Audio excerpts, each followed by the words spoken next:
Hi అండి. మనం fruit షాప్కి వెళ్ళేసి ఫ్రూట్స్ కొనుక్కొని ఇంటికి తెచ్చుకుంటూ ఉంటాం. అయితే ఆ ఫ్రూట్స్పై కనిపించే స్టిక్కర్ ఏంటనేది మనకు తెలియదు.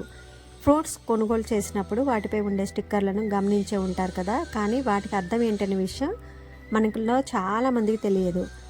అయితే ఆ అర్థం ఏంటో ఇప్పుడు తెలుసుకుందాం. స్టిక్కర్ 3 లేదా 4 అంకెతో మొదలైన 4 అంకెల నంబర్ ఉంటే ఆ ఫ్రూట్స్ను కొన్ని రసాయనిక ఎరువుల సాయంతో పండించారని అర్థం.